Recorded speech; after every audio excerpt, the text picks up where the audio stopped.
क्या है बोकारो एयरपोर्ट में चालू करने में समस्या।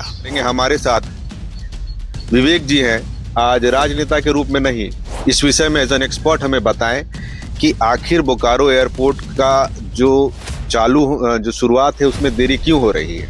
इसमें तीन जो महत्वपूर्ण कारक और बोलिए जिसका रोल सबसे इम्पोर्टेंट बताया जाता है वो है राज्य सरकार, केंद्र सरकार और सेल। कुछ हद तक इस बात को स्वीकारना पड़ेगा कि सेल, राज्य सरकार और सिविल एविएशन मिनिस्ट्री के बीच जो रिक्वायर्ड सिंक होना चाहिए, सिंक्रोनाइजेशन होना चाहिए, सामंजस्य होना चाहिए, उसमें कमी है। लेकिन जनता रिजल्ट चाहती है। यहाँ की जनता आज से नहीं, वर्षों से जो उम्मीद लगाए बैठी है कि यहाँ के लोग जो यहाँ से एक फ्लाइट उड़े। सिर्फ ये कहना कि ये जल्द शुरू होगा, जल्द शुरू होने का अब जो ट्रस्ट है वो खत्म हो गया है। अब एक डेफिनेट स्टेटमेंट चाहिए, कम से कम एक रफ टाइमलाइन के साथ। वो टाइमलाइन 6 महीना हो, 1 साल हो, लेकिन जब तक वो टाइमलाइन क्लियर नहीं होगा, मुझे नहीं लगता है कि बोकारो की जनता किसी को भी इस मामले पर ट्रस्ट कर रही है। विभिन्न डिपार्टमेंट भी गए, विधायक भी गए, लेकिन रिजल्ट नहीं आ रहा। देखिए सुरेंद्र जी, प्रयास को मैं दरकिनार नहीं करूंगा। लोग एक दूसरे पे तो ब्लेम कर रहे हैं, लेकिन यहाँ की जनता का एक ही सवाल है कि क्या एयरपोर्ट चालू होगा, कब चालू होगा, और टाइमलाइन जो है 2021 से दिया जा रहा है। जब विधायक यहाँ जीत करके आई थी तो उन्होंने कहा था कि चुनाव जीतने के 100 दिन के। जो बीरेंची नारायण थे हमारे पूर्व विधायक, उन्होंने भी 2-3 डेट दिया था। उन्होंने काफी प्रयास किया था। उन्होंने तो यहाँ तक उनको ऐसा लगता था कि बोकारो एयरपोर्ट उन्हीं की देन है। कहीं ना कहीं अब ये लगता है कि चिट्ठी पत्री का टाइम अब बीत चुका है बोकारो एयरपोर्ट पे, क्योंकि बार बार मेरे तरफ से, बोकारो के कई लोगों के तरफ से, किसी के प्रयास को मैं कम नहीं आंकना चाहूँगा, इस पर काफ़ी पेपर वर्क हो चुका है। अब पेपर वर्क से आगे बढ़कर मुझे लगता है कि इसको एक, जब तक जन आंदोलन में नहीं बदला जाए तो मुझे इस पर मूवमेंट की उम्मीद कम दिखती है। नमस्कार दोस्तों, आज हम यहाँ इकट्ठा हुए हैं एक ऐसे मुद्दे पे बात करने के लिए जिससे बोकारो वासियों की काफी उम्मीदें बनी हुई हैं। आज से नहीं, करीब 2018 से, जब से बोकारो एयरपोर्ट की आधारशिला रखी गई, तब से बोकारो की जनता ये इंतजार कर रही है कि हम बोकारो से कब पहली उड़ान भरी जाएगी। यह बोकारो एयरपोर्ट उड़ान योजना के अंतर्गत इसका अनाउंसमेंट हुआ था और ये प्रधानमंत्री की महत्वाकांक्षी योजना थी, उड़ान योजना, जिससे आम नागरिक, जो हवाई चप्पल पहनने वाला आम नागरिक हवाई जहाज में बैठ सके। उनकी ये योजना काफी महत्वाकांक्षी थी। उसके अंतर्गत करीब 95 एयरपोर्ट्स अभी तक उन्होंने ऑपरेशनल किए हैं, लेकिन जिसमें कि 10-15 अभी भी जो बनने के बाद नॉन ऑपरेशनल हो गए हैं। आज उसी एयरपोर्ट को लेके कि क्यों ये एयरपोर्ट आज तक फंसा हुआ है, इसमें क्या बाधाएं आ रही हैं, किस वजह से ये एयरपोर्ट को चालू होने में इतना विलंब हो रहा है, इसमें तीन जो महत्वपूर्ण कारक और बोलिए जिसका रोल सबसे इम्पोर्टेंट बताया जाता है वो है राज्य सरकार, केंद्र सरकार और सेल। सेल उस समय जब अनाउंसमेंट हुई थी तो तीन जगहों को इसमें उड़ान योजना के अंतर्गत एयरपोर्ट बनना था, राउरकेला, बोकारो और बनपुर, और तीनों जगहों में से कहीं पे भी अभी तक एयरपोर्ट चालू नहीं हो सका है। इन सभी मुद्दों पे बात करेंगे और कैसे हम एयरपोर्ट की जो जहां पेच फंस रहा है वो सारी बातों पे बात करेंगे। हमारे साथ विवेक जी हैं, जो आज हमारे साथ आज राजनेता के रूप में नहीं, आज उनसे हम एक्सपेक्ट करेंगे कि वो हमें एज एन एक्सपर्ट, इस विषय में एज एन एक्सपर्ट हमें बताएं कि आखिर बोकारो एयरपोर्ट का जो शुरुआत है उसमें देरी क्यों हो रही है। और हमारे साथ सुरेंद्र जी, जो हम लोग दोनों साथ में रहते ही हैं। अब देखिए सुरेंद्र जी भी हैं, हम लोग दोनों इस मुद्दे पे चर्चा करेंगे। पहले आइए विवेक जी से पूछते हैं कि क्या है बोकारो एयरपोर्ट में चालू करने में समस्या।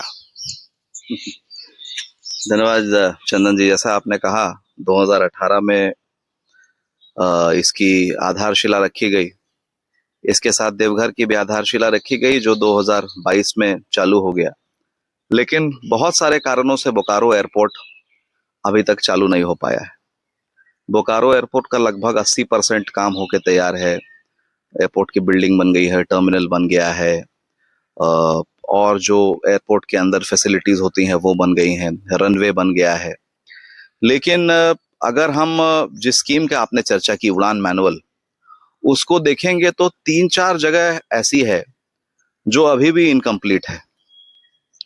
एक तो एयरपोर्ट में जो लास्ट माइल कनेक्टिविटी है, उसमें फायर ब्रिगेड की बात हो, एम्बुलेंस की बात हो, अदर यूटिलिटी सर्विसेज की बात हो, उसमें एक टर्म है लैंड फ्री फ्रॉम ऑल इनकम्बरेंसेस, जिसका बेसिकली अगर हम आम भाषा में अर्थ बोलें तो एयरपोर्ट के आसपास जो अतिक्रमण है, एयरपोर्ट के आसपास जो ऐसी दुकानें हैं जैसे मीट की दुकानें, जिसके वजह से सेफ्टी इश्यूज हो सकते हैं, और जो bureau of civil aviation security के जो मानक हैं, जिसमें एक मानक बदल कर ये कर दिया गया, जो वहाँ वॉच टावर्स थे उनको कंक्रीट के बनाने की बात हो, ऐसे बहुत सारे लास्ट माइल के जो काम हैं वो बोकारो एयरपोर्ट में पिछले कई सालों से पेंडिंग है।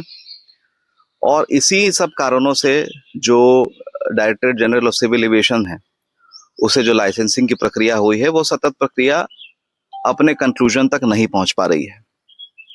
3 बार जो यहाँ स्टील अथॉरिटी ऑफ इंडिया और लिमिटेड और अपना एयरपोर्ट अथॉरिटी ऑफ इंडिया के बीच 3 बार एमओयू का एक्सटेंशन हुआ, उसके बाद भी ये प्रक्रिया अभी लटकी हुई है, और इसीलिए बोकारो एयरपोर्ट से पहली उड़ान भरने में दिक्कत हो रही है। विवेक जी, मैं यहाँ एक बात कहूँ, ये तो आगे की जो समस्या हो रही है क्या क्यों देख रही है, लेकिन जनता रिजल्ट चाहती है। यहाँ की जनता आज से नहीं वर्षों से जो उम्मीद लगाए बैठी है कि यहाँ के लोग जो हैं यहाँ से एक फ्लाइट उड़े, क्योंकि काफ़ी बोकारो के बच्चे और आसपास जो जिले के बच्चे हैं अब्रॉड रहते हैं, वे आना भी चाहते हैं, तो उन्हें या तो रांची या कलकत्ता से होकर के आना पड़ता है। उनकी मांग वो ये नहीं जानते हैं कि किस पेज क्या है, वो रिजल्ट चाहते हैं। अभी आपने देखा होगा कि इसके विरोध के स्वर भी उठने लगे हैं। जनता का जो डिमांड था कुछ अभी झामुमो में, अभी खासतौर पे जब ढुल्लू महतो जिन्होंने धनबाद में जब धरना दिया तो धनबाद में तो इसकी प्रशंसा हुई, लेकिन उसी आंदोलन की बोकारो में विरोध भी हुआ। तो क्या आपको ऐसे, आप भाजपा से भी आते हैं, एक सवाल आपसे है, क्या जिस प्रकार मुखर होकर के ढुल्लू महतो धनबाद जिले में एयरपोर्ट चालू कराने के लिए आंदोलन किए हैं, क्या बोकारो तो सब कुछ तैयार है, इसमें तो बाधा जो आप कर रहे हैं लास्ट थोड़ी बहुत बची हुई है, क्या ढुल्लू महतो, सांसद ढुल्लू महतो को बोकारो के लिए आंदोलन नहीं करना चाहिए था? देखिए सुरेंद्र जी, जो धनबाद में आंदोलन हुआ वो सार्वजनिक हुआ, हमने आपने सब ने उस आंदोलन को देखा, उसके बाद माननीय सांसद जी का स्टेटमेंट भी देखा। तो अगर एकदम तथ्यों के आधार पर बात करें तो धनबाद के आंदोलन में भी उन्होंने बोकारो एयरपोर्ट चालू करने की बात सार्वजनिक रूप से कही है कि बोकारो एयरपोर्ट रेडी है, बोकारो एयरपोर्ट चालू होना चाहिए। तो मुझे मंशा पर या इंटेंशन पर शक तो नहीं दिखता है। हाँ, ये बात मैं जरूर स्वीकारता हूं कि क्योंकि बोकारो में एयरपोर्ट बनकर तैयार है, लास्ट माइल कनेक्टिविटी की जरूरत है, और धनबाद में अभी तक प्रक्रिया शुरू भी नहीं हुई है, तो अच्छा होता कि अगर इस आंदोलन की शुरुआत बोकारो से होती। ये बात मैं स्वीकारता हूं, क्योंकि इसको लेकर इंटेंशन पे शक तो कहीं होने की बात नहीं है, लेकिन प्राथमिकता पर थोड़ा कंफ्यूजन जरूर क्रिएट हुआ, तो इस बात को मैं स्वीकारता हूं। लेकिन आप ही की बात को और आगे ले जाते हुए कि अगर ऐसा आंदोलन हुआ जिसका विरोध हुआ, यहाँ पर आप देखिए कि अगर बोकारो तो अलग संसदीय क्षेत्र नहीं है, बोकारो एक विधानसभा है, तो यहाँ विधानसभा में मुख्य विपक्ष अभी तो सत्ता में, लेकिन अगर केंद्र के हिसाब से देखें तो मुख्य विपक्ष के रोल में यहाँ हमारे बोकारो विधायक हैं। बोकारो विधायक का भी इस पे एक भी स्टेटमेंट आता हुआ मुझे नहीं दिखा। पिछले 1 महीने से जब ये चीज चल रही है कि धनबाद और बोकारो के बीच जो कंफ्यूजन की स्थिति एक क्रिएट करने की कोशिश हुई है, उसमें बोकारो एयरपोर्ट के लिए बोकारो विधायक का स्टेटमेंट नहीं आया। इसी जिले में बेरमो सीट आती है, वहां के भी जो विधायक हैं, जो खुद भी और जिनका परिवार की भी बोकारो की राजनीति में ठीक ठाक सक्रिय है, उनका भी बोकारो एयरपोर्ट को लेकर कोई स्टेटमेंट नहीं आता है। तो कहीं ना कहीं सवाल ये उठता है कि जब जनता के विषय आते हैं, आप भारतीय जनता पार्टी के कार्यकर्ता होकर भी मैं तो बोल रहा हूँ कि अगर बोकारो से शुरुआत होती तो अच्छा होता, क्योंकि यहाँ एयरपोर्ट बनकर तैयार है। लेकिन ये सवाल और लोगों से भी होना चाहिए। उसी पे मेरा एक सवाल है आप सर आपसे। बोकारो एयरपोर्ट के बारे में बोलिए। आपको कुछ दिन पहले सुरेंद्र जी याद होगा जब यहाँ पर दुंदीबाग के आसपास अतिक्रमण हटाने की जो एक कवायद शुरू की, तो मैंने खुलकर मीडिया के सामने आकर ये बोला था कि राजनीतिक नफा नुकसान से परे अगर बोकारो में एयरपोर्ट चालू करने के लिए अतिक्रमण हटाने की जरूरत है, हटाना चाहिए।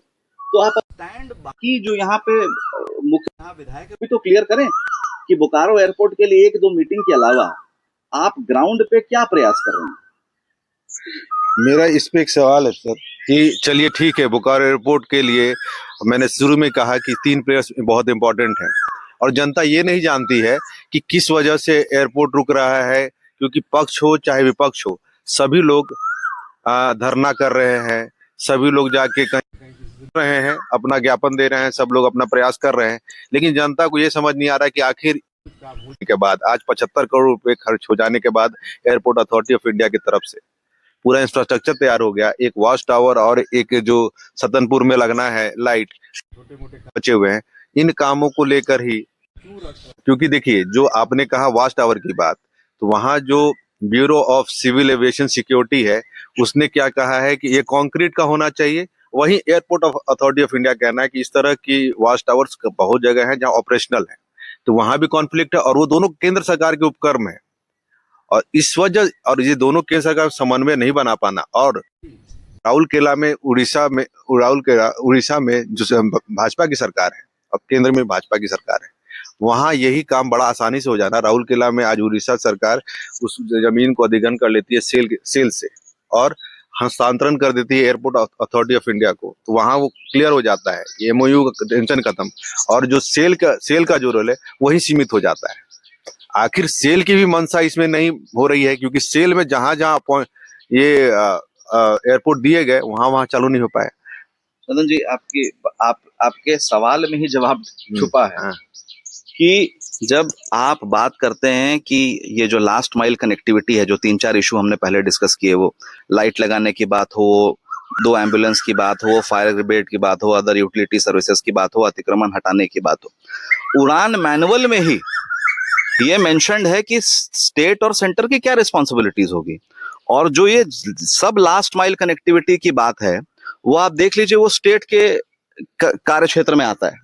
तो कहीं ना कहीं स्टेट भी भले क्लेम करे कि हमने सारे इंस्ट्रक्शंस दे दिए हैं, लेकिन जब अगर वो इंस्ट्रक्शन ग्राउंड पर होते हुए नहीं दे, मैं बनिस्बत एक आपको एग्जांपल देता हूं कि आपने सुना होगा कई बार यहाँ बोकारो डीसी ने, जो वर्तमान डीसी, उन्होंने प्रेस कॉन्फ्रेंस करके एम्बुलेंस की बात कही। एम्बुलेंस किसके अंदर?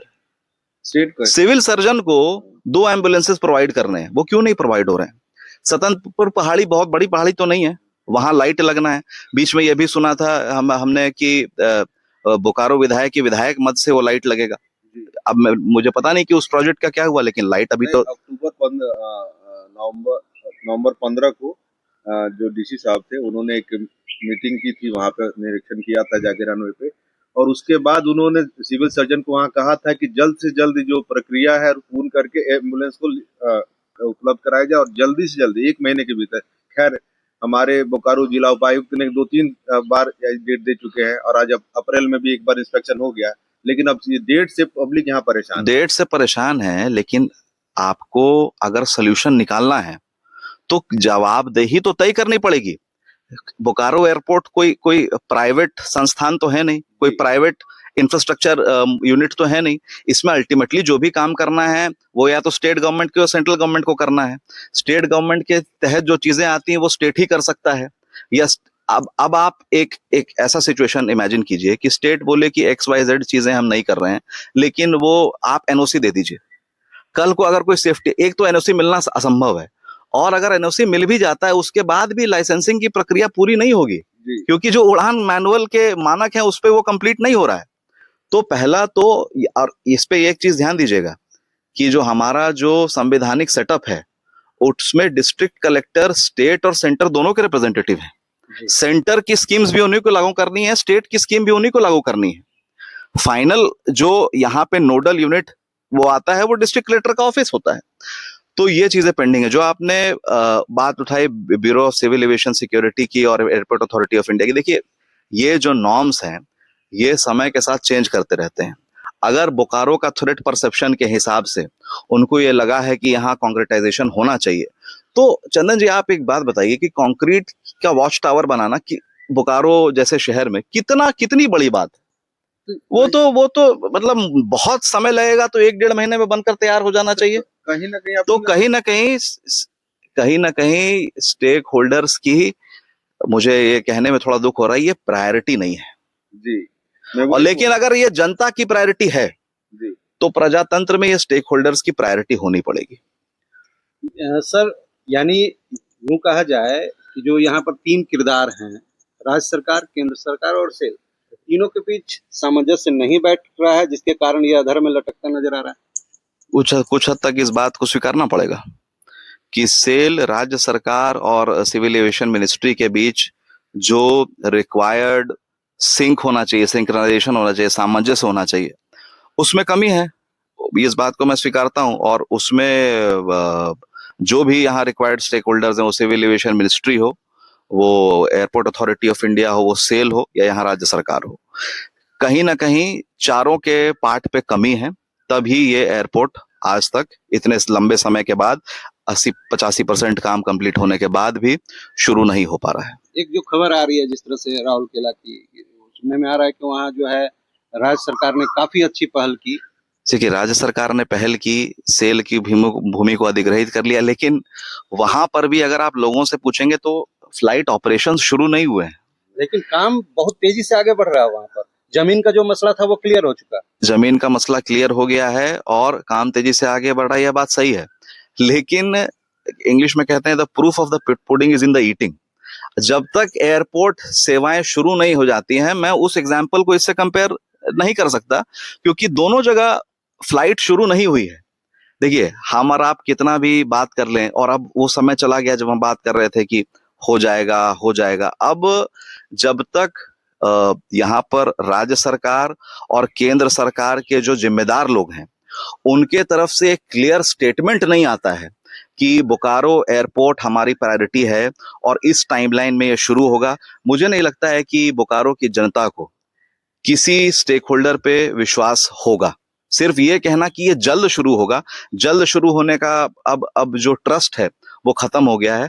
अब एक डेफिनेट स्टेटमेंट चाहिए, कम से कम एक रफ टाइमलाइन के साथ। वो टाइमलाइन 6 महीना हो, 1 साल हो, लेकिन जब तक वो टाइमलाइन क्लियर नहीं होगा, मुझे नहीं लगता है कि बोकारो की जनता किसी को भी इस मामले पर ट्रस्ट कर रही है। ये अभी चंदन जी गंभीर मुद्दा बन चुका है, जहां आप देखेंगे कि पब्लिक को रिजल्ट चाहिए। अगर ये पब्लिक राजनेता से अगर जवाब मांगते हैं तो कहीं ना कहीं देखिएगा कि राजनीतिक होता है, भाजपा कांग्रेस को घेरती है, कांग्रेस भाजपा को घेरती है। इसको आप कैसे देखते हैं? देखिए ये जब से स्टार्ट हुआ, अब देखिए 2018 में इसकी आधारशिला रखी रघुवर दास, जो समय तत्कालीन चीफ मिनिस्टर थे, और उस समय के civil aviation minister Jayant Sinha. Bhajpa शासित प्रदेश था ये, और तुरंत वहां से और अगले साल ही फिर विधानसभा चुनाव हुए, उसमें जेएमएम की सरकार बन गई। अब क्या हो रहा है कि जिस नेता, पक्ष हो या विपक्ष हो, लोग चले जाते हैं एयरपोर्ट के सामने, पुतला दहन होता है और जाके लोग ये बताते हैं कि हम नागरिक उड्डयन मंत्री को घर घेरेंगे। तो कोई बोलता है कि भाई ये राज्य सरकार यहाँ कोई काम नहीं कर रही है। लोग एक दूसरे पे तो ब्लेम कर रहे हैं, लेकिन यहाँ की जनता का एक ही सवाल है कि क्या एयरपोर्ट चालू होगा, कब चालू होगा, और टाइमलाइन जो है 2021 से दिया जा रहा है। टाइमलाइन की बात करें तो देखा होगा 21 से हर एक 6 महीने में बोला जाता है, और वो भी ऐसा नहीं कोई दूसरा तीसरा, कहीं हमारे जैसे कोई न्यूज चैनल में आता है, कहीं पे फिर अखबार में छपता है कि इस 6 महीने में फलना डेट को ये एयरपोर्ट चालू हो जाएगा, और तथ्य भी दिए जाते हैं, लेकिन कोई उसके बाद कुछ होता नहीं है। और पब्लिक अभी डेट से परेशान है। लोगों को लग रहा है कि ये लोग राजनीति कर रहे हैं, कोई इसमें नहीं आ पा रहा है कि कब होगा, ये सिर्फ हमको छलावा दिया जाता है। जैसे आपने कहा टाइमलाइन की बात करें तो विवेक जी आपको भी याद होगा, चंदन जी आपको भी याद होगा, जब विधायक यहाँ जीत करके आई थी तो उन्होंने कहा था कि चुनाव जीतने के 100 दिन के अंदर जो है एयरपोर्ट चालू हो जाएगा। 100 दिन की बात तो वो कर देती है, चाहे अभी कि 100 दिन से पहले पूर्व विधायक भी 2-3 डेट दे चुके हैं। जो बिरेंची नारायण थे हमारे पूर्व विधायक, उन्होंने भी 2-3 डेट दिया था। उन्होंने काफी प्रयास किया था। उन्होंने तो यहाँ तक मतलब उनको ऐसा लगता था कि बोकारो एयरपोर्ट उन्हीं की मतलब उन्हीं की देन है, जबकि ये उड़ान योजना के अंतर्गत आया हुआ था। और वैसे भी बोकारो जो है इंफ्रास्ट्रक्चरली ईस्टर्न पार्ट, इस पार्ट के लिए बहुत इंपॉर्टेंट इकोनॉमिक एक पॉइंट है, जहाँ पे कि सरकार के लिए इंफ्रास्ट्रक्चर यहाँ डेवलप करने के लिए एयरपोर्ट एक बहुत बहुत इंपॉर्टेंट है। इस पे एक चीज जो मैं क्लियर करना चाहूंगा कि आज के दिन में कनेक्टिविटी ही डेवलपमेंट है। जो क्षेत्र कनेक्टेड नहीं हो पाए वो कहीं ना कहीं पीछे रह गया। आप देखिए कि भारत का जो पश्चिमी हिस्सा है, जिसका एक बहुत ही क्लियर ओशियन लाइन से कनेक्टेड है, उनका आप डेवलपमेंट देखिए, और जो लैंडलॉक स्टेट्स हैं उनका डेवलपमेंट देखिए, तो आपको एक फर्क दिखाई पड़ेगा। रोड कनेक्टिविटी, पोर्ट कनेक्टिविटी या एयरपोर्ट कनेक्टिविटी, यही 3 माध्यम है कनेक्टिविटी के। रोड कनेक्टिविटी बहुत महंगा फॉर्म ऑफ लॉजिस्टिक्स माना जाता है। अगर आप एयरपोर्ट की बात करें तो इसका जो इकोनॉमिक मल्टीप्लायर है कि अगर आप एयर सर्विसेज में 1 रुपया इन्वेस्ट करते हैं तो इकोनॉमी को लगभग 3.25 रुपीज का टोटल आउटपुट जनरेट होता है। और अगर एयर सिविल एविएशन सेक्टर में 1 डायरेक्ट जॉब क्रिएट होता है तो 6 इनडायरेक्ट जॉब क्रिएट होते हैं। बोकारो एक ऐसा शहर है जो आप कह सकते हैं कि झारखंड का एक केंद्र है, जो 2 इंपॉर्टेंट इंडस्ट्रियल यूनिट्स हैं, रांची और जमशेदपुर, दोनों से इक्वी डिस्टेंट है। ऐसा एडवांटेज किसी और शहर का नहीं है। अगर रीजनल कनेक्टिविटी स्कीम के तहत, इसको भी मैं क्लियर कर देना चाहता हूं कि जो उड़ान है, उड़े देश का आम नागरिक, उसका जो फॉर्मल नाम है वो है RCS, regional connectivity scheme. Regional connectivity scheme के तहत इस एयरपोर्ट को फुल फ्लेज्ड एयरपोर्ट बनाने की बात नहीं है। इस एयरपोर्ट को एक उड़ान एयरपोर्ट बनाने की बात है। मतलब आसपास के जो फुल फ्लेज्ड एयरपोर्ट्स हैं उससे ये कनेक्ट हो सके। कलकत्ता और पटना यहाँ पर पटना और कलकत्ता की बात है। लेकिन आप ये बात ध्यान रखिएगा कि अगर बोकारो कलकत्ता से कनेक्ट हो जाता है तो पूरे विश्व से कनेक्ट हो गया, क्योंकि कलकत्ता बड़ा इंटरनेशनल एयरपोर्ट है। तो फिर वो कार्गो की बात हो, वो मेडिकल टूरिज्म की बात हो, वो यहाँ पर जो लोग नौकरी करना चाहते हैं यहाँ पर और यहाँ से बाहर जाने की बात हो, और जैसा सुरेंद्र जी ने शुरुआत में कहा कि एक ऐसा बौद्धिक नगरी जिसके बच्चे, जिसकी बच्चियां पूरे विश्व में आप गए हैं और आप उनके पेरेंट्स अभी भी यहाँ रहते, वो वापस आने की बात हो, तो इस पर तो कोई सवाल ही नहीं है कि बोकारो एयरपोर्ट के लिए बिल्कुल उपयुक्त जगह है। और शायद इसी कारण से जनता में इतना आक्रोश भी है कि इतने समय बाद भी एयरपोर्ट से उड़ान शुरू नहीं हो पाई है। जैसा कि आपने देखा होगा, आप भी कई बार केंद्रीय जो मंत्रालय है वहाँ के विभिन्न डिपार्टमेंट में गए, विधायक भी गए, लेकिन रिजल्ट नहीं आ रहा है। देखिए सुरेंद्र जी, प्रयास को मैं दरकिनार नहीं करूंगा। लोग गए और लोग भी गए, मैं भी गया, आपने देखा होगा, मैं सिविल एविएशन मिनिस्टर से भी मिला था, भारत के कैबिनेट सेक्रेटरी से इस विषय पर स्पेसिफिकली नहीं मिला था, लेकिन उनको ये विषय बोला था कि भाई ये प्रधानमंत्री का अनाउंसमेंट है। और आप देखिए कि इस पे कभी कोई डाउट केंद्र सरकार की तरफ से नहीं आया है कि ये एयरपोर्ट हमारे स्कीम ऑफ थिंग्स में नहीं है। क्योंकि अभी भी जो लास्ट पार्लियामेंट सेशन था उसमें भी जब क्वेश्चन पूछा गया तो उसमें लिख के आया कि झारखंड में जो एयरपोर्ट हम जिस पे काम कर रहे हैं उसमें बोकारो एयरपोर्ट का एक नाम था। लेकिन कहीं ना कहीं अब ये लगता है कि चिट्ठी पत्री का टाइम अब बीत चुका है बोकारो एयरपोर्ट पे, क्योंकि बार बार मेरे तरफ से, बोकारो के कई लोगों के तरफ से, किसी के प्रयास को मैं कम नहीं आंकना चाहूंगा, इस पर काफी पेपर वर्क हो चुका है। अब पेपर वर्क से आगे बढ़कर मुझे लगता है कि इसको एक, जब तक जन आंदोलन में नहीं बदला जाए तो मुझे इस पर मूवमेंट की उम्मीद कम दिखती है। और इसी सिलसिले में जैसे मैंने अपने सोशल मीडिया हैंडल पे भी लिखा था कि 1 महीने का समय मैंने लिखा था कि 1 महीने में जिला प्रशासन ठोस कदम उठाए। तो इस 1 महीने के बीच मैं भी अपने स्तर पे भी दोबारा जो दरवाजे मुझे खटखटाने हैं, दिल्ली में, रांची में, यहाँ बोकारो के एक नागरिक के तौर पर, मैं एक राजनीतिक दल से आता हूँ वो ठीक, लेकिन बोकारो के एक नागरिक के तौर पर जो दरवाजे मुझे खटखटाने हैं मैं खटखटाऊंगा। उसके बाद यहाँ पर मई के महीने के अंदर ही एक बड़ा जन आंदोलन बिना किसी पार्टी के प्लेटफॉर्म को यूज किए हुए, जिसमें सब लोग आए, जुड़े, एक बड़ा जन आंदोलन चरणबद्ध तरीके से हम लोग करेंगे। आपने सुना अभी तक, हमने सारी बातों को रखा। विवेक जी ने बताया कि क्या क्या जो टेक्निकलिटीज हैं जिस वजह से बोकारो एयरपोर्ट रुका हुआ है। अब दो तीन बातें आती हैं इसमें कि क्या सेल प्रबंधन जो है वो नहीं चाहता कि बोकारो एयरपोर्ट चालू हो, क्योंकि जो थोड़ा बहुत जो उसमें स्ट्रक्चरल चेंजेस हैं वो बहुत बड़े चेंजेस नहीं है, जहाँ पे करोड़ों का एक्सपेंशन होता है बोकारो स्टील प्लांट में, और उसी में अगर थोड़ा सा एक काम कंक्रीट का वास्ट टावर, ऐसा भी नहीं है कि भैया उसमें 200-300 करोड़ रुपए लग जाने हैं। छोटा सा काम है अगर जिस पूरे प्रोजेक्ट को देखा जाए। एक तरफ देवघर का एयरपोर्ट है जिसमें सैकड़ों करोड़ खर्चा होता है और 2022 में वो ऑपरेशनल हो जाता है, और यहाँ पे जबकि उसका 1/4 पैसा लगा है, ज्यादा पैसा भी नहीं लगना है, उतना बड़ा एयरपोर्ट भी नहीं है ये। उसमें इतना डिले, सेल में जितने अपॉइंटेड जितने मिले थे सेल के शहरों को, उसमें से एक भी एयरपोर्ट का नहीं चालू होना, और सेंटर के बीच में जो दोनों उपक्रम है, चाहे एयरपोर्ट अथॉरिटी ऑफ इंडिया है चाहे सेल है, ये दोनों सेंटर के उपक्रम है, इन दोनों में आपस में समन्वय अभी तक नहीं बैठ पाना, ये भी एक सवालिया निशान बनाता है। दूसरा, राज्य सरकार की इच्छा शक्ति, राज्य सरकार क्यों नहीं, वो जो हमारे बोकारो डीसी है वो नवंबर में बोलते हैं कि 85% काम पूरा हो चुका है और 15% ही बाकी है, और आज भी जब अप्रैल में फिर दोबारा एयरपोर्ट अथॉरिटी ऑफ इंडिया का इंस्पेक्शन होता है और अभी तक भी 10% काम बाकी ही है, तब क्या काम हो रहा है भाई कि जो 8 साल में, यानी 8 साल में 90% काम, और उसके बाद मतलब और 2 साल लगेगा ये 10% काम होने में। यानी काम कहीं न कहीं कछुए की चाल से चल रही है। बोकारो एयरपोर्ट को लेके जो जनता को टाइमलाइन मिल रही है कि ये इतने दिन में चालू होगी, इतने दिन में, अब बोकारो की जनता इस बात पे विश्वास नहीं करती। यहाँ की जनप्रतिनिधि भी कुछ नहीं बोलती, यहाँ के सांसद जो है वो जाके धनबाद में धरना प्रदर्शन करते हैं। हालांकि उन्होंने कहा कि इसको जल्दी चालू करना चाहिए, लेकिन जिस तरह से आंदोलन उन्होंने धनबाद में किया वो यहाँ पे नहीं दिखा। यहाँ पे वो इच्छा शक्ति नहीं दिख रही उनकी।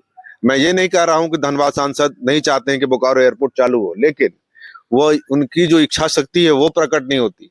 जितने जन सैलाब को हमने धनबाद में देखा, वैसा जन सैलाब हमको बोकारो में देखने नहीं मिला, जबकि यहाँ पे 80-90% काम पूरा हो चुका है। तो जनता को अब इन राजनीति से, इस राजनेताओं के टाइमलाइन से, चाहे हमारे जिला प्रशासन के टाइमलाइन से, ऐसा कहें कि भरोसा उठ चुका है। लोग चाहते हैं कि जल्द से जल्द एयरपोर्ट उड़े, जो एयरपोर्ट से नागरिक लोग यहाँ से निकले, एयरपोर्ट जो है यहाँ चालू हो और हम लोगों को बोकारो एयरपोर्ट से पटना और कलकत्ता की कनेक्टिविटी जल्द से जल्द मिले। राहुल किला की जहाँ तक आप बात कर रहे हैं, तो वहाँ के अगर राज्य सरकार ने काफी पहल करते हुए वहाँ सेल से जो जमीन को अधिग्रहण किया है और अधिग्रहण करके वो उड़ान ये केंद्र सरकार को सौंप दिया है, ताकि जो किसी तरह जमीन का जो विवाद है वो उत्पन्न नहीं हो, एनओसी का जो विवाद हो वो उत्पन्न नहीं हो। दर्शकों, अभी के लिए इतना ही। आप इस विषय पर क्या राय रखते हैं कमेंट सेक्शन में जरूर बताएं।